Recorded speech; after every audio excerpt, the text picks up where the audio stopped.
Amém. Queremos saudar a todos na graça e na paz do nosso Senhor Jesus Cristo. Que Deus em Cristo Jesus abençoe a sua vida, o seu lar. Hoje estamos mais uma vez aqui na casa aqui da Fernanda, da Débora, da Nésia, da Tetinha. E desde já queremos assim agradecer essa oportunidade de nós estarmos aqui nessa noite. Hoje, 9 de dezembro, quinta-feira, estamos aqui para cultuar ao nome do Senhor, e meditar assim na sua palavra. Eu quero convidar você para que você esteja juntamente conosco, assim meditando na palavra de Deus, louvando ao nome do Senhor. Nesse momento a gente vai fazer uma oração, Vou convidar a Fernanda, para a gente levar uma palavra assim, de oração nesse momento, pedindo que o Espírito Santo de Deus assim direcione assim os nossos corações, assim as nossas vidas. Senhor nosso Deus e nosso Pai, Deus bendito, Deus maravilhoso, Senhor, a Ti toda a honra, toda a glória, Pai. Queremos neste momento, ó Deus, te agradecer pelo privilégio, ó Deus, de mais um dia podermos, Paizinho querido, nos reunirmos, ó Pai, e engrandecer teu nome. Esteja presente aqui, Espírito Santo, que esta noite possamos te louvar, te cultuar, Senhor, e recebe o teu trono santo, Senhor. Te peço, ó Deus, que a mensagem que virá esta noite, Pai, do teu servo, entre nos corações de cada pessoa, meu Deus, que possa ouvir, Pai, que venha trazer paz para os seus corações, que venha trazer, meu Deus, muitas bênçãos, Pai querido. Tem misericórdia de nós e nós agradecemos em nome de Jesus.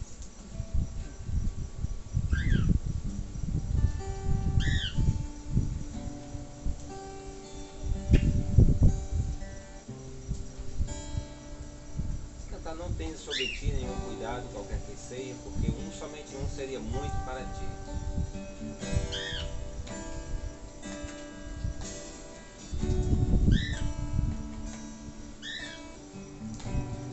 Tenha sobre ti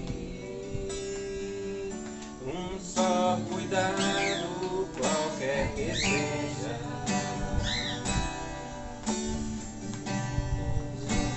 Somente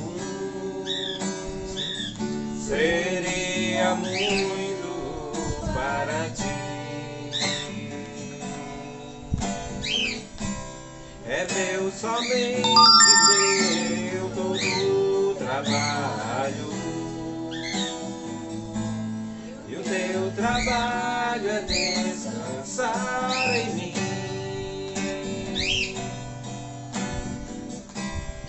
Meu, somente meu, todo o trabalho. E o teu trabalho é descansar em mim.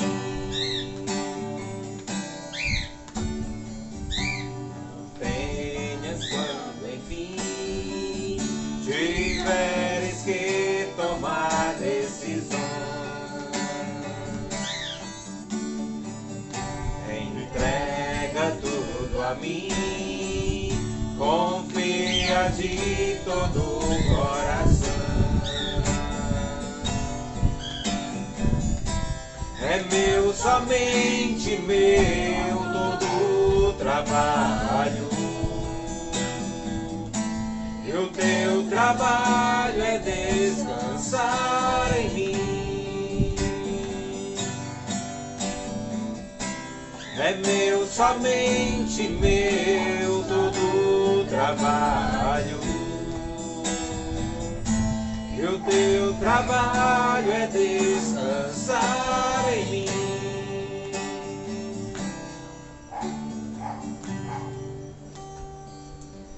A nossa caminhada cristã parece ser tão difícil muitas vezes, mas Jesus ele disse que vinde a mim todos que estáis cansados, oprimidos, e eu vos aliviarei. Na verdade, a vida cristã é uma vida de alívio.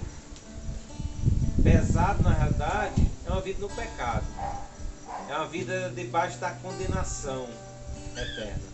E Jesus ele nos oferece vida e vida abundante. Jesus traz alívio para a nossa vida.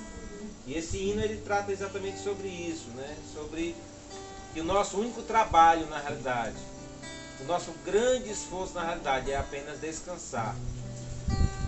Porque Jesus ele veio trazer exatamente descanso para a nossa alma. Jesus ele veio trazer vida e vida abundante, assim para cada um de nós. Vamos louvar com o hino. Eu creio que tudo é possível, que não há nada impossível para Deus.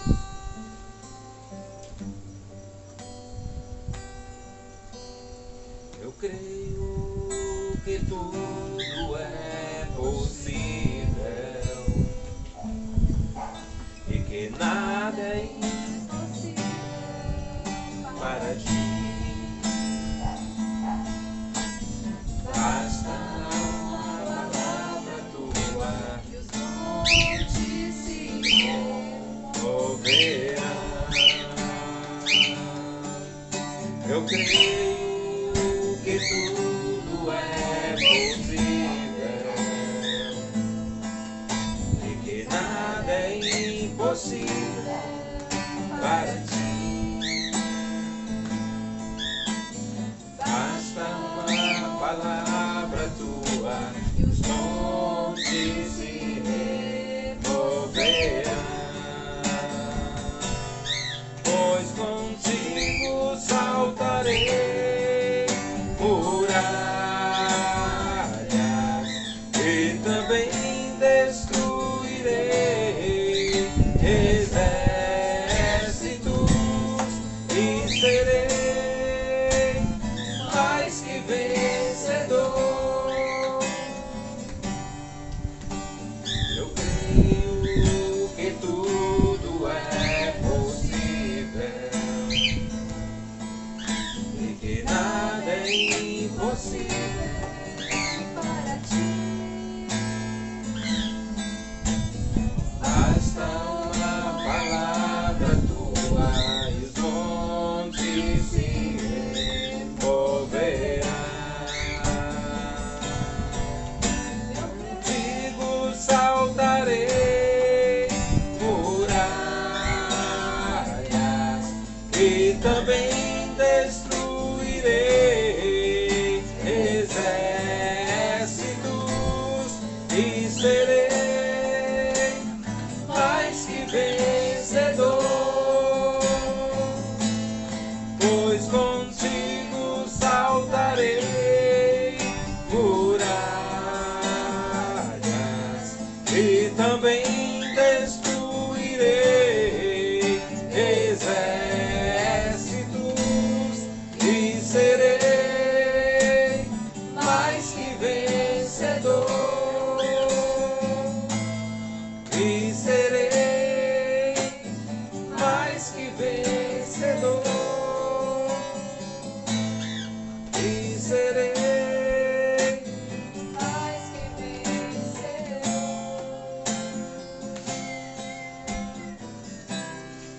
Amém. Tem algum aí? Deixa agora sim. Algum e-mail? Não sei. Jesus em tua presença. Aceita a presença.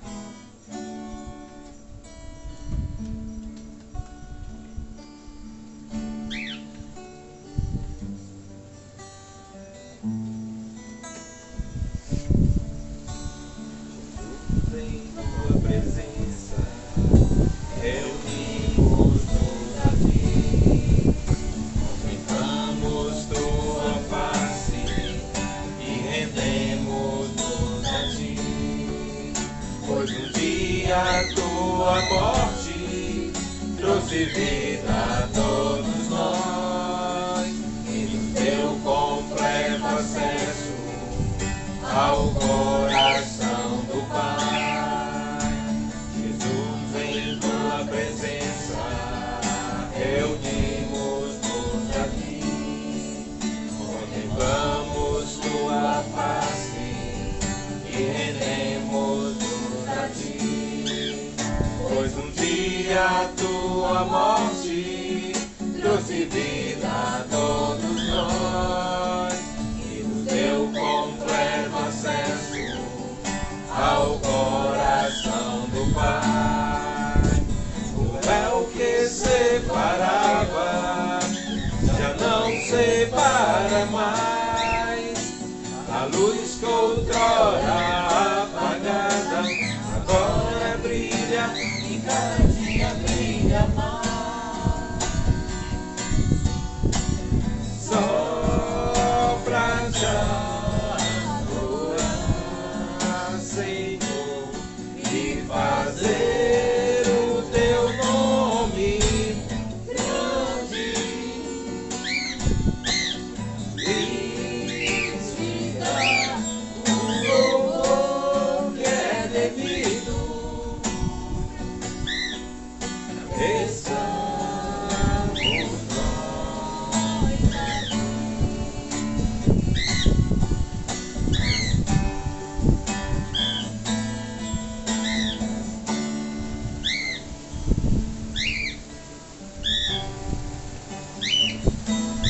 Evangelho de João, capítulo 8.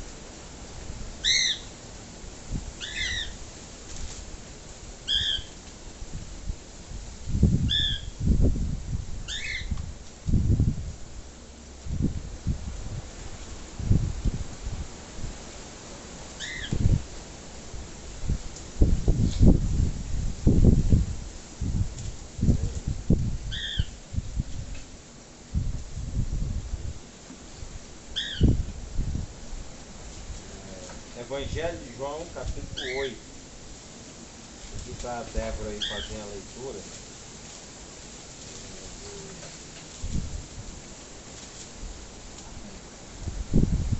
Esse é João 8. João 8, do 1 até o 11. Jesus, porém, foi para o Monte das Oliveiras. Ao amanhecer, ele apareceu novamente no templo, onde todo o povo se reuniu ao seu redor, e ele se assentou para ensiná-los. Os mestres da lei e os fariseus trouxeram-lhe uma mulher surpreendida em adultério. Fizeram-na ficar em pé diante de todos e disseram a Jesus: Mestre, esta mulher foi surpreendida em ato de adultério. Na lei, Moisés nos ordena apedrejar tais mulheres. E o Senhor, que diz? Eles estavam usando essa pergunta como armadilha, a fim de terem uma base para acusá-lo. Mas Jesus inclinou-se e começou a escrever no chão com o dedo. Visto que continuavam a interrogá-lo, ele se levantou e lhes disse: Se algum de vocês estiver sem pecado, seja o primeiro a atirar pedra nela. Inclinou-se novamente e continuou escrevendo no chão. Os que o ouviram foram saindo, um de cada vez, começando pelos mais velhos. Jesus ficou só, com a mulher em pé diante dele. Então Jesus pôs-se em pé e perguntou-lhe: Mulher, onde estão eles? Ninguém a condenou? Ninguém, Senhor, disse ela. Declarou Jesus: Eu também não a condeno. Agora vá e abandone sua vida de pecado. Amém. Voltou também. Falando novamente ao povo, Jesus disse: Eu sou a luz do mundo. Quem me segue nunca andará em trevas, mas terá a luz da vida. Amém. Queria convidar a Linete para nós dar uma palavra de oração, né? Que Deus traga a compreensão da sua palavra. Maravilhoso Deus, grande e eterno Pai, a nossa alegria, Deus, pelo privilégio e a oportunidade que o Senhor nos dá no dia de hoje. Ó Deus, obrigado pelo dia que o Senhor nos deu, Pai, o qual nós podemos, ó Deus, labutar, Senhor. O Senhor, Pai, nos deu, ó Pai, o livramento, ó Pai, de acidentes, ó Pai, por isso nós te louvamos, Senhor. O Senhor nos deu a saúde, Deus, a força para o trabalho, Deus. E nós, ó Pai, te bendizemos, ó Deus, pela tua misericórdia que é chegada até nós. Agora, Deus, ó Deus, de maneira especial, Pai, reunidos em teu nome, ó Deus, diante da tua palavra, Senhor, nós te pedimos, ó Senhor, a compreensão, ó Deus, que o Senhor use, ó Pai, o teu servo, ó Pai, como o teu atalaia nesta noite, Senhor, para transmitir aquilo que tu queres, Senhor, ó Pai. Nos dá, Senhor, a compreensão verdadeira, ó Pai, do teu evangelho, ó Pai, da tua palavra. Ó Deus, aqueles, ó Pai, que nos ouvem, ó Pai, Senhor, aonde esse som pode chegar, que o Senhor assim venha abençoar quantos o Senhor assim queira, Senhor. Ó Deus, nós oramos agradecidos por fé no nome de Jesus. Amém. O que eu, o que você, o que cada um de nós precisamos entender da parte de Deus é que se nós nos perdermos, se nós estragarmos a nossa vida, isso é resultado exclusivamente de uma decisão que tomamos a respeito de nós mesmos. O texto que nós acabamos de ler fala em que Deus, o nosso Deus, ele é um Deus de segunda chance, terceira chance, quarta chance, quantas chances for necessária. O nosso Deus é um Deus em que Ele é rico em misericórdia. E o poder dele não há limite. Nós cantamos um hino em que dizem que nós cremos em que tudo é possível. E a palavra diz isso, em que não há nada impossível para Deus. Aquilo que nós julgamos ser, sabe, nós olhamos e não vemos possibilidade alguma. Naquilo que nós analisamos e calculamos e medimos e, sabe, e aí averiguamos e atestamos em que não tem solução, o nosso Deus existe sim solução. Para o nosso Deus não é um caso perdido. Porque aquele que criou todas as coisas, ele é capaz de fazer nova todas as coisas. Aquele em que tem o poder de trazer à existência aquilo que não existe, ele é capaz de transformar, mudar, tornar novo aquilo em que tenha se estragado por acaso. O texto que nós acabamos de ler fala de uma mulher apanhada em adultério, levada até Jesus, e foi os fariseus ali, os escribas, o pessoal religioso levou até Jesus. E diz o texto em que, com o propósito até de acusar Jesus de alguma coisa, porque Jesus apresentava misericórdia e se compadecer das pessoas. Então, se Jesus contrariasse exatamente algo que estava escrito na lei, que ele apresentou que estava na lei, e encontrava alguma coisa para poder condenar Jesus. Jesus disse, não, ninguém deve obedecer essa lei. Estava esperando exatamente Jesus dizer alguma coisa desse tipo. Não, isso aí não deve obedecer. Então Jesus ia contrariar exatamente algo determinado na lei, né? E assim trazia um argumento para que condenasse Jesus, né? Pelo fato de estar desfazendo da lei de Moisés em que eles seguiam.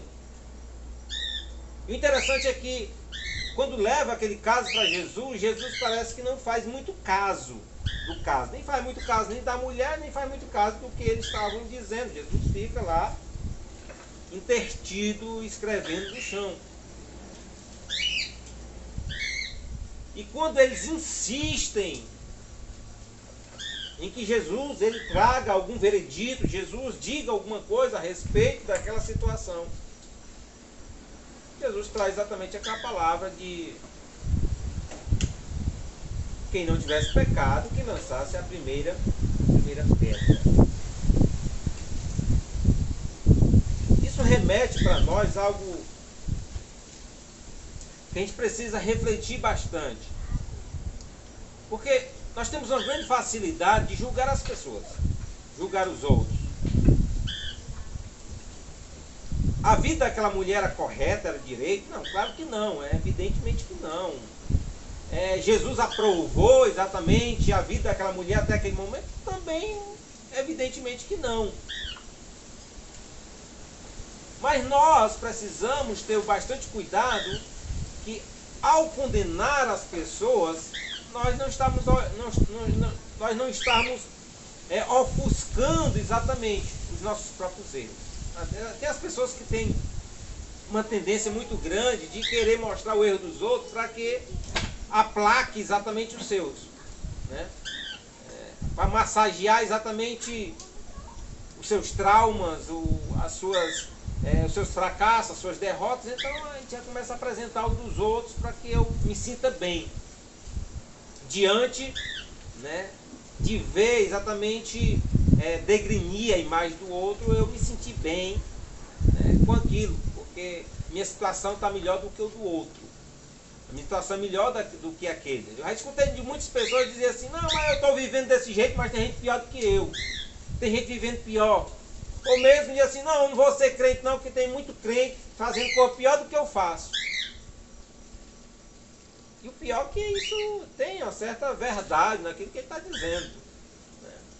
Existem pessoas em que têm uma vida muito mais coerente, né? Pode ser até um ateu, tem uma vida diante da sociedade, moralmente, tem uma vida mais coerente do que uma pessoa em que se diz crente, em que vive aos bancos e barrancos, sabe? Vive né? Só que, na verdade, diante de Deus isso não tem tanta importância.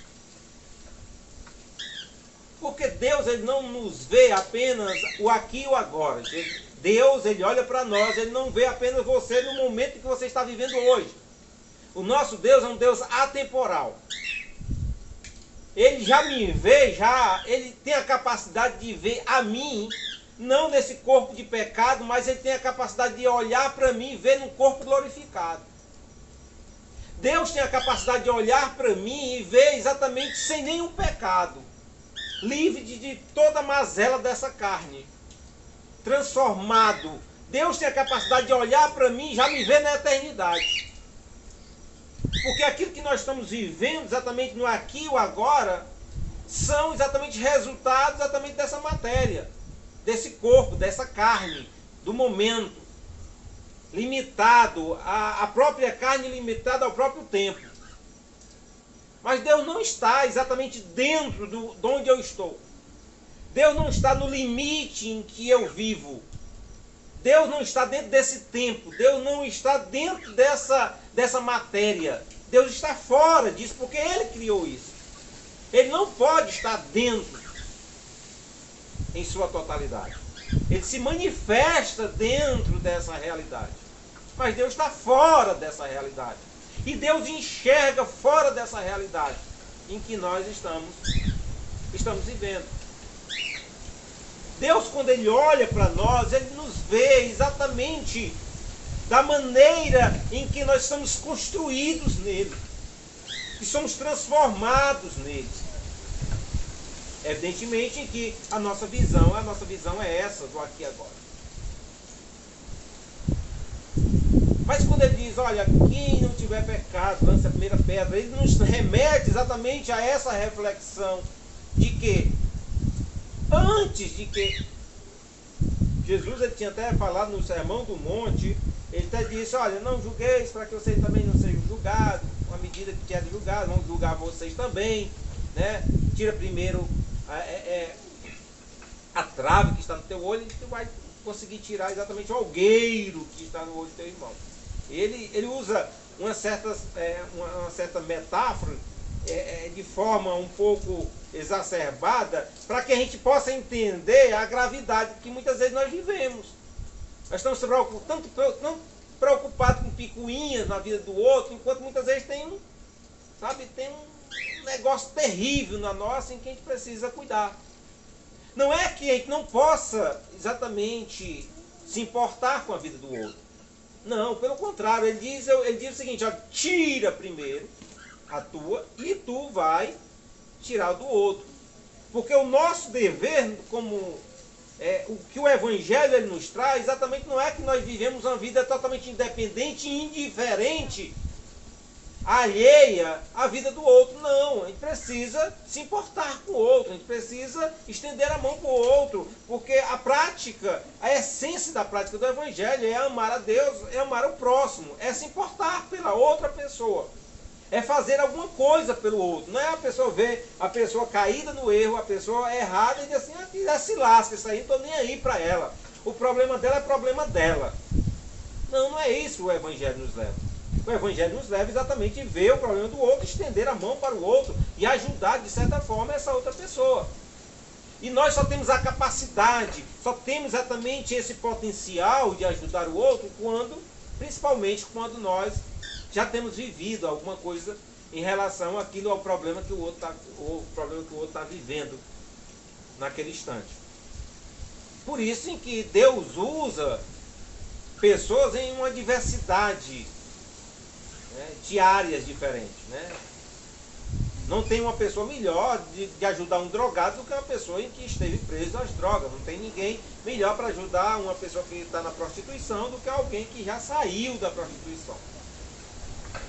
O nosso grande problema é que muitas vezes, quando nós não temos muita noção disso, a gente pode exatamente piorar o problema da outra pessoa quando muitas vezes nosso problema não está resolvido. E a pessoa está com uma pequena ferida e nós estamos com uma bactéria muito pior que pode contaminar aquilo ali e trazer muito mais, um prejuízo muito maior para a vida daquelas pessoas. Só que o lindo dessa mensagem é que Jesus, ele nos conduz exatamente a viver algo novo, algo diferente. O Evangelho não é apenas uma mudança de pensamento. O Evangelho é sim mudança de pensamento, mas não é apenas mudança de pensamento. O Evangelho nos leva à mudança de atitude, mudança de prática. Jesus, quando finaliza lá com aquela mulher, ele diz a palavra para ela, vai, não faça a mesma coisa. As pessoas não te condenaram, eu também não te condeno. Vai e não faça a mesma coisa. Não viva essa mesma prática. Não continue fazendo essa mesma coisa que você estava fazendo. O Evangelho, ele é mudança de vida, mudança de identidade. Quando a gente fala mudança de identidade, lá em Coríntios ele diz, olha, nova... Como é que nós estamos? Nova criatura, né? As coisas velhas já passaram, eis que tudo se faz novo. Como é o começo mesmo dele?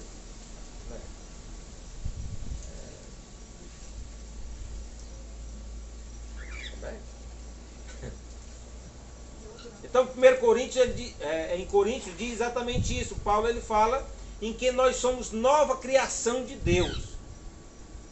Deus, ele faz algo novo na nossa vida.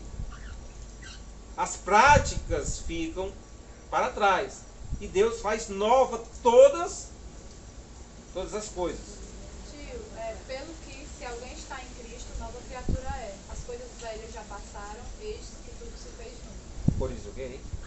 2 Coríntios 5,17. 2 Coríntios 5,17, né? Aquele que está em Cristo, porque era esse o começo do... Eu estava fim da meada. Aquele que está em Cristo, nova criatura é. As coisas velhas já passaram, eis que tudo se faz novo. Temos uma identidade. A gente pensa muitas vezes que a nossa identidade é exatamente essa em que nós estamos vivendo. Essa nossa identidade, ela é resultado de quê? Do berço onde eu nasci, da criação em que eu recebi, de tudo que eu absorvi, né? As circunstâncias em que foi a minha vida, foi o meu crescimento, né? A minha carreira na escolar, com meus amigos, com os meus familiares e tudo, forjou em mim exatamente essa identidade em que eu acredito que seja eu. Mas nós temos uma identidade em Deus. Temos uma identidade em Deus e precisamos resgatar essa identidade em Deus. Por isso que o Evangelho nos chama exatamente a sermos uma nova criatura. Às vezes você olha para você e você acha, não, mas a minha vida é assim, assada. Deus tem uma identidade. Deus tem uma identidade. Identidade exatamente nos leva... Nós não somos pessoas e ninguém é igual a ninguém. Da maneira que cada pessoa tem as suas características, as suas tendências, sabe? Cada pessoa tem uma personalidade exclusiva. E em Deus nós temos exatamente uma identidade exclusiva em Deus. Aí muitas pessoas pensam assim, não, mas eu nasci assim, vou morrer assim, e sempre Gabriela. E não é bem assim. Essa sua identidade, ela pode ter sido forjada pelo mundo. Quem você pensa que você é, essa identidade que você se identifica como pessoa, no mundo em que você vive, pode ter sido apenas um resultado do meio. Você é apenas aquilo em que o meio em que você está lhe conduziu você ser exatamente do jeito que você é. Mas em Deus nós temos uma identidade exclusiva. Em Deus nós temos uma identidade. E como você me pergunta, como eu adquiro essa identidade?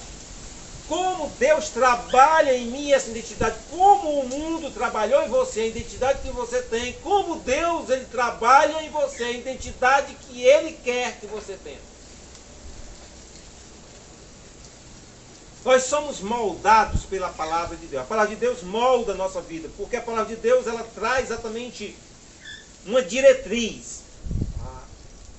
Paulo, escrevendo a Timóteo, ele diz que a palavra de Deus ela é poderosa, ela é como uma espada cortante que entra, né, e divide juntas e medulas e tal, é apta para, né, nos instruir, direcionar a nossa vida.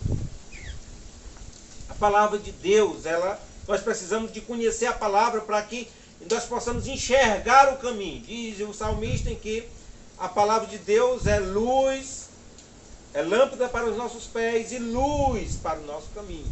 Então você só vai exatamente trilhar um caminho correto, certo, se for pela luz da palavra de Deus, pela orientação da palavra de Deus. Porque ela vai clarear, ela vai iluminar, ela vai mostrar o caminho para você, para que você possa seguir. Mas Jesus ele nos trouxe algo muito tremendo. Jesus disse o seguinte: olha, vocês não vão ficar só. Eu vou mandar o meu Espírito Santo para que ele esteja com vocês. O Espírito Santo de Deus ele foi derramado sobre a nossa vida. E esse mesmo Espírito, ele nos regenera. Esse mesmo Espírito, ele transforma. Esse mesmo Espírito, ele muda a nossa maneira de viver. Porque esse mesmo Espírito, que é próprio Deus habitando em nós, quando ele diz na sua palavra em que nós somos templo e morada do Espírito Santo, ele traz exatamente a luz de Deus no nosso coração, na nossa vida. O nosso grande problema, na realidade, está em abrir a porta do nosso coração e deixar que Deus ele trabalhe na nossa vida. Lá em Apocalipse ele diz, olha, falando uma das igrejas de Apocalipse, é isso que eu estou à porta, eu bato na porta de vocês. Se alguém abrir a porta, eu vou entrar, vou ceiar com você, você vai ceiar comigo. Mas se você não abrir a porta, certamente eu não vou entrar. Certamente eu não vou entrar. E a minha pergunta a você nessa noite: você tem aberto a porta do seu coração para que Jesus ele entre na sua vida e trabalhe exatamente a sua casa? Arrume a sua casa, não como você pensa que deve ser arrumado, mas como Ele criou, como Ele fez, onde cada engrenagem ele se encaixa perfeitamente.